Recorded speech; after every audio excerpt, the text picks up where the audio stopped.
꿈과 희망을 짓밟는. 그렇지만 대내부 교수님 사람 이 발언이 문제가 될까요? 아니었으면 좋겠네요. 쉽지 않다. 쉽지 않다. 연계국어가 돼가고 있습니다.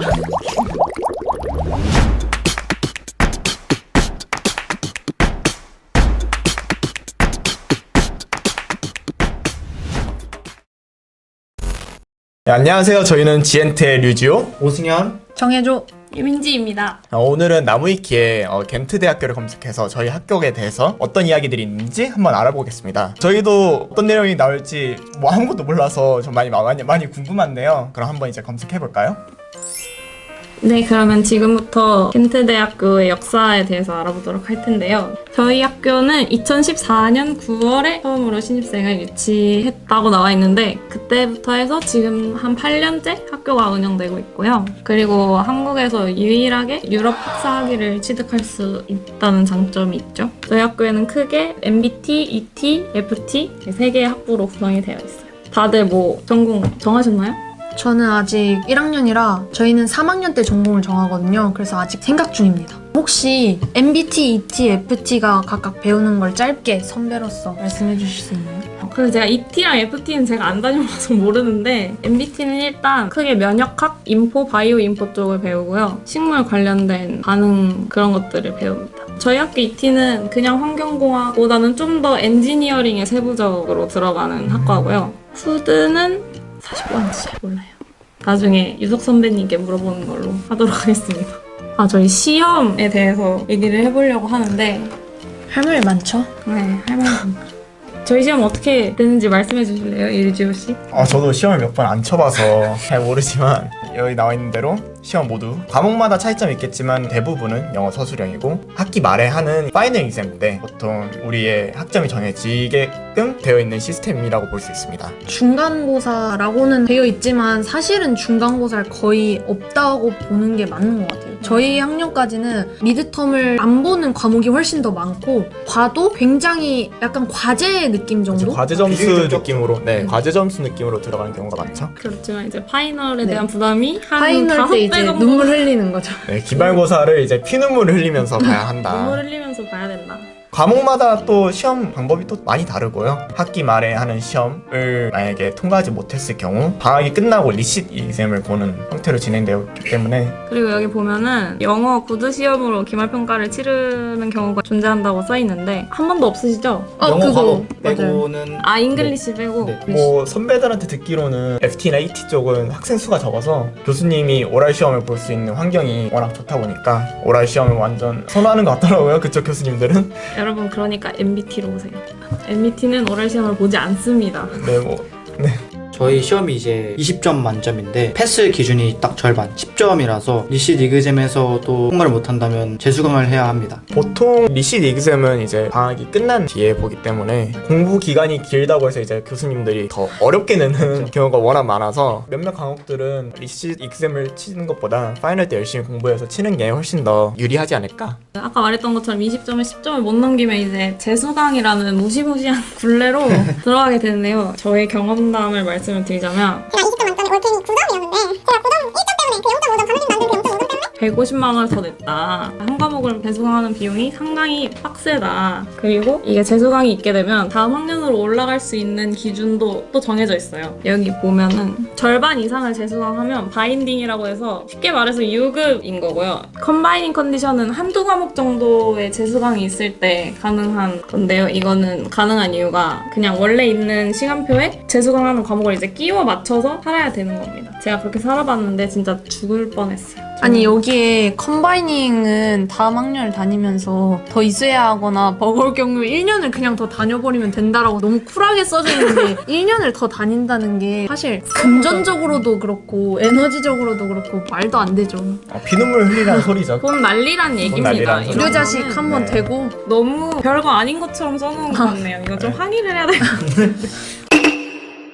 인포를 페이라는 경우가 많다고 써있네요. 저는 다행히 인포는 페이하지 않았어요.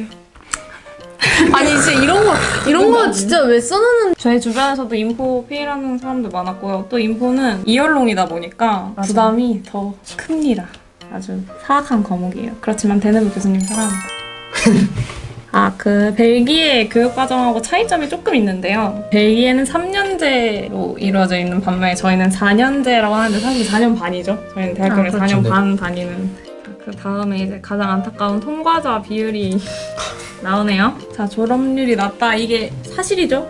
마음 아픈 사실이죠. 패스율이 1학년이 제일 낮은 이유는 이제 걸러질 사람들이 걸러지기 때문입니다. 이 발언이 문제가 될까요? 아니었으면 좋겠네요.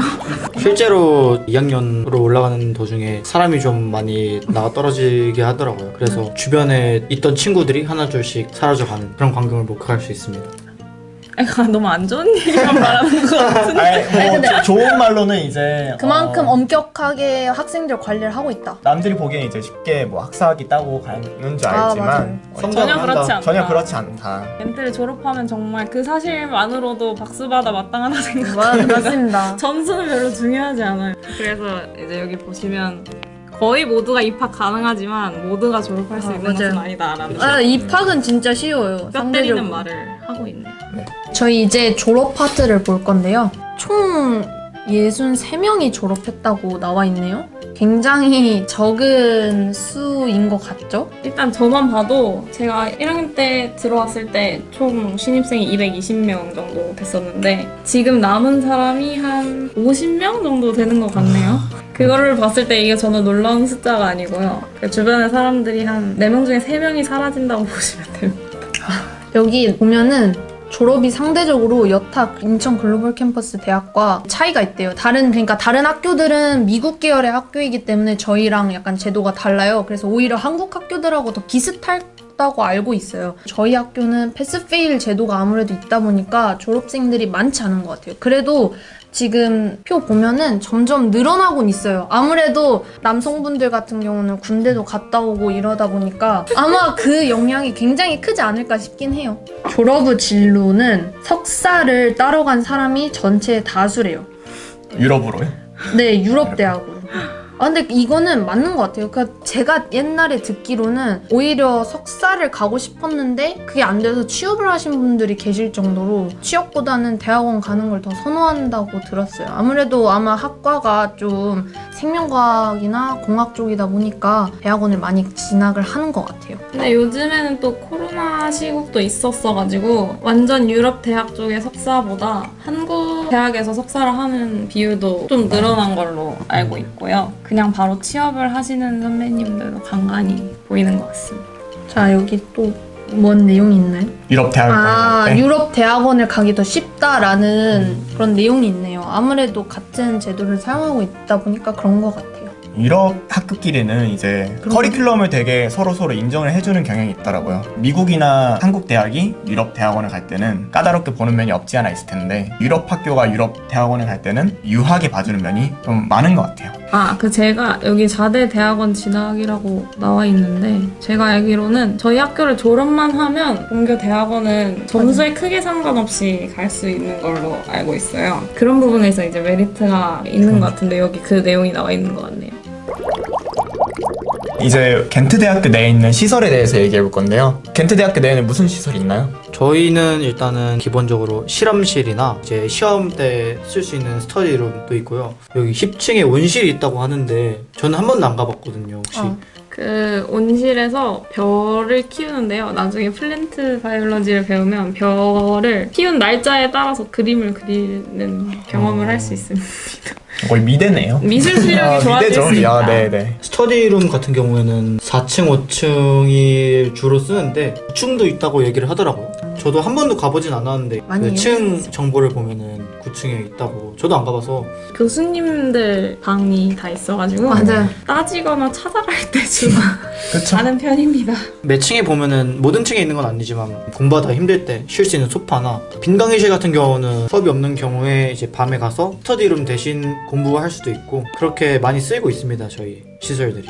저희 그러면 저희 겐트대학교 학내 문화에 대해서 좀 알아볼까요? 여기 보면은 교수님들과의 커피 미팅도 있고 벨기에 문화축제, 벨기에 유명 교수의 방문 강연이라고 나와 있는데 커피 미팅은 친구들한테 얘기를 좀 들어보면 교수님들이랑 많이 친해질 수 있는 시간이 된다라고 하더라고요. 그리고 멘토 멘티 시스템 혹시 해보신 분 있으세요? 저는 멘티로 한번 참가해 본 적이 있어요. 근데 어떠셨어요? 모르는 거에 대해서 학교를 많이 다닌 선배님이셨어가지고 대답을 엄청 잘 해주셨고 또 세세한 거 물어보기에도 편한 분위기에서 할 수 있어서 저는 되게 좋아했었어요. 벨기에 문화축제는 여기 송도에서도 하고 다른 지역에서도 하는 것 같던데 저희가 아마 같이 하는 걸로 알고 있어요. 저번에 친구들 갔었는데 뭐 맥주도 마시고 재밌었다 하더라고요. 그 벨기에 유명 교수의 방문 강연 들어본 사람 있나요? 일단 저 19학번의 견해로는 이런 거는 들어본 적이 없어요. 약간 물음표네요. 네, 물음표예요. 대외 활동? 너무 가는데요. 학생회, 동아리, 캠퍼스 홍보대사 등이 있다. 끝. 동아리 있습니다. 저희 지엔틀가 동아리- 대표적이죠? 네. 저희 동아리가 학교의 자랑입니다. 네. 겐트의 겐트의 얼굴이죠. 동아리. 네. 나머지 동아리는 축구 동아리 있습니다. 일루전도 있어요. 댄스 동아리. 다 자기가 했던 것만 뽑아내는 거지. 그리고 이제 학생회도 저희 동아리 애들 중에서도 학생회 하고 있는 애들 꽤 있고요. 홍보대사가 있다는 말 처음 들어보는데. 홍보대사는 뭐 하는 거예요? 학교 홍보도 하고 입시 설명회 같은데 가가지고 이제 학교를 알리는 역할을 하고 있습니다. 저희 그리고 여기 보면은 이 근처 기업 같은 데서 이제 인턴십 한다고 나와 있는데 아직 저는 참여해 본 적이 없는데 인턴십 인기가 어떤가요? 인기 꽤 많나요? 이 중에서는 인턴십 해본 사람이 저밖에 없는 것 같긴 한데 저는 이제 학교 안에서만 해봤고요. 이제 바이오 인포 쪽 관련해서 인턴십을 진행을 했었고요. 근데 저희 학교는 사실 인턴십을 마음만 먹으면 그러니까 열심히 하고자 하는 의지가 있으면 좀 다른 학교에 비해서는 뽑힐 확률이 큰 것 같아요. 이제 ET나 FT는 교수님 수 대비 학생 수가 적다 보니까 좀 더 인턴십의 기회가 많고 그런 점이 장점이 되는 것 같아요. 기업 인턴에 혹시 된 친구들은 봤나요? 선배들 중에 이제 얀센 백신 아니면 셀트리온 이런 좀 저희가 정말 잘 알만한 유명 기업에서 하셨던 분들이 있다고 들었는데 약간 유니콘 같은 좀 본 적은 없다. 거짓말은 아니지만 드물다. 수가 드물다. 많지 않다. 대부분 바쁜 학업으로 3개월 이상의 인턴은 힘들어 방학 때도 시간이 안 나오면 휴학하고 한다. 네. 지금까지 저희가 저희 학교에 대해서 말하면서 조금 너무 좋은 것만 얘기하면 또 뭐 갬뽕이네, 뭐 어쩌네, 뭐 이런 말이 있을까봐 저희가 일부러 힘든 거 위주로 좀 얘기를 했는데 그래도 유종의미는 있어야 되니까 마지막에는 좋은 거를 한번 보고 넘어가 보죠. 랭킹을 한번 보겠습니다. 2020년 기준에 겐트대학교가 수의학 분야에서 세계 1위, 농생명과학 분야에서 14위, 생명과학 분야에서 세계 23위에 랭크되었다고 나와 있어요. 이게 저희 나라 기준이 아닌 세계 기준입니다. 생명과 의학 쪽에서 굉장히 강해서 아마 그런 관련 분야를 위주로 이제 개설을 한 것 같아요. 순위가 꽤 높죠? 저희는 자부심을 가지면 될 것 같아요. 근데 이 모든 순위는 졸업생들이 이뤄낸 성과이기 때문에 졸업을 해야 이런 순위도 의미 있는 거고 겐트는 다녔다가 중요한 게 아니고 졸업이 졸업했죠. 중요한 것 같거든요. 자, 다들 열심히 존버해서 졸업했으면 좋겠습니다. 공부 화이팅. 화이팅. 네, 저희가 겐트대학교 글로벌 캠퍼스 나무위키를 읽어보면서 저희가 생각한 것보다 내용이 많아서 좀 놀랐는데 영상을 보시고 궁금한 점은 댓글로 남겨주세요. 많은 댓글 바랍니다. 자, 그러면 저희는 다음 영상에서 만나요. 안녕! 안녕. 안녕. 안녕! 구독. 구독. 구독이 어디지? 구독 여긴가? 왼쪽, 구독과 구독! 구독, 이 좋아요. 왼쪽이면 여기다. 구독과 좋아요. 아니야? 구독, 좋아요, 알림 설정. 알림 설정도 해야 되나? 알람이 알림이요. 알림 설정. 하지 말까? 그래 하지 말고. 하지 말자. 수고하셨습니다. 수고하셨습니다. 이거 이렇게 봐야 돼? 괜찮아 괜찮아. 이 개같이 끝낸 것 같은데.